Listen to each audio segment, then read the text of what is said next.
Well, welcome along to this Christmas edition of the Gary Neville Podcast. And we've just watched, Gary, Manchester United giving their fans the perfect present with that victory in the Carabao Cup quarter-final, 2-0 against Everton. Deserved, do you think? Yeah, I think so. The first 20 minutes, they were really good, created probably the best chances in the game. Greenwood hit the post. And then the game just fell into a lull for a long period. Everton probably happy just for it to be disrupted, stop-start. No real quality in the game for 65 minutes. I'm not sure what minute Cavani scored in, but it was certainly late on. And then that moment of brilliance from Cavani changed the game. But United were better overall. I don't think Everton or Carlo Ancelotti can have any complaints. I think they'll look back a little bit. The Richarlison moment was a big one. Just him going off at that point. He's such a big player for them. They lost a lot of presence in the sort of final third when he went off, and you thought that the goal was less likely to come for Everton the moment he left the pitch. Everton had made a tricky start to the game, though, hadn't they? Were you a bit worried for Manchester United at that stage that they hadn't really taken advantage of that?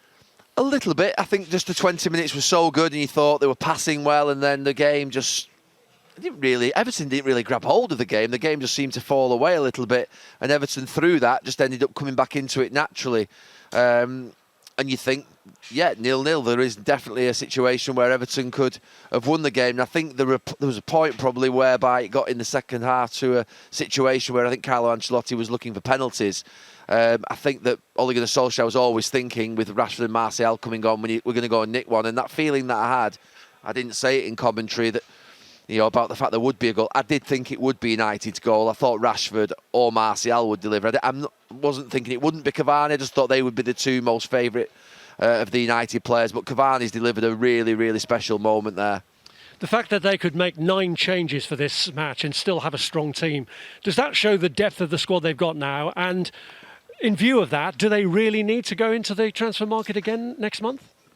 I'm not sure if the right player is there, then yes, because they need to improve the team. But if it's not there, there'll be no panic. In fact, they won't panic. They're doing it a little bit better in this last couple of years. What I would say is that you're right. They're a confusing bunch because 3 or 4 weeks ago, 2 weeks ago even, you were looking at this Manchester United team and thinking, this is going to be a tough old season. Going out of Europe, the performance in the first half at West Ham was really awful. I was there.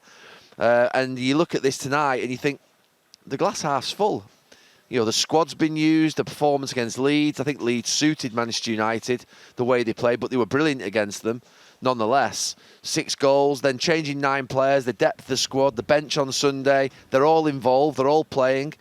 Leicester's another big one, obviously on Boxing Day, but if they were to go to Leicester and win, they would really be gathering some confidence, and it would be, I think in my mind, from 3 weeks ago, maybe even 2 weeks ago, a point where I thought this is going to be a real challenge. There were questions over the manager's job a few weeks ago, not from myself. I always thought that Ole, as a minimum, should get to the end of this season. I think me and Roy Keane did a piece after the game against Manchester City where we said that, at the end of the season, it's time to reflect upon where Ole's got. It'll be nearly 3 years then.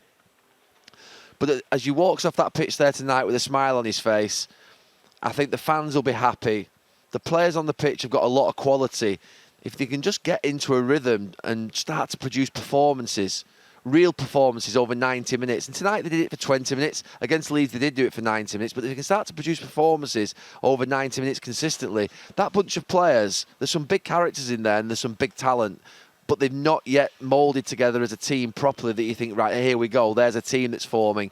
But it's getting better and they're stronger and they've got match winners. The one thing they've got is match winners. And they've got some good midfield players. The defence, it's not the best in the league, but it's starting to become consistent. I actually really liked Tuanzebe at right back. I really liked him. I just thought he provided a real solidity there. He's not spectacular on the ball like a modern day right back would be, but I think with United's left backs, Telles and Shaw going forward, I do think they can afford to have alongside a Lindelof, Bailly or a Maguire another defensive player there because they've got enough talent in front that can attack. It's more about keeping the clean sheets and they will win matches with them, that forward line.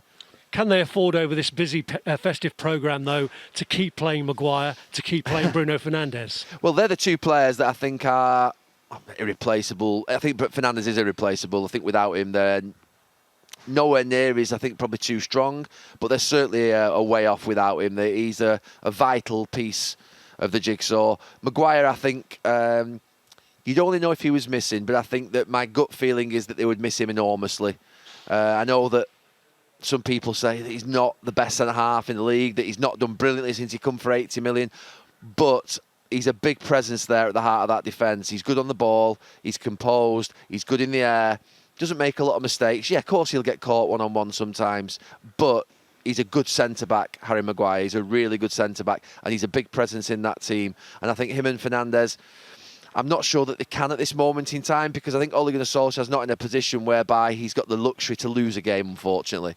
Because I think if they lost tonight against Everton, you'd be like, oh, here we go, they're going to win a trophy again. So he's still in that sort of period whereby he's building a trust.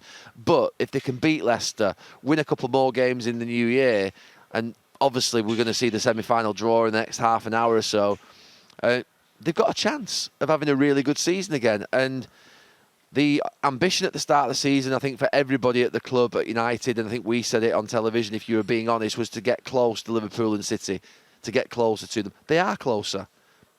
Maybe not close enough, but they are closer. That semi-final, though, is going to be big, isn't it? Because you think that they lost in 3 last year.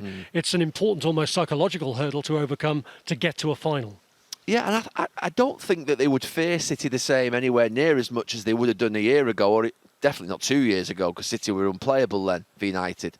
But I think playing City only a couple of weeks ago at Old Trafford, I don't think they would think, we've got really anything to worry about. I mean, City are a good side, but they're not the City of 2 years ago.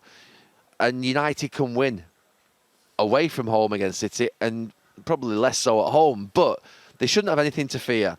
Would they be more fearful of Spurs under Mourinho? That would be one that would be... I think that the idea of Mourinho beating Manchester United in a semi-final would cause more pain probably than City. That sounds a little daft, but City obviously are a team that can beat you on any day. They're a good side. I think it would be unpalatable, I think, for many at Old Trafford for Jose to come back and do a job. So let's see what happens with the draw. Whatever happens, we've got 2 fantastic semi-finals. Brentford will play the part as well. I mean, we shouldn't just take them for granted, because they'll cause problems for whichever team they play against. But I think that Manchester United are in a good place as we sit here today.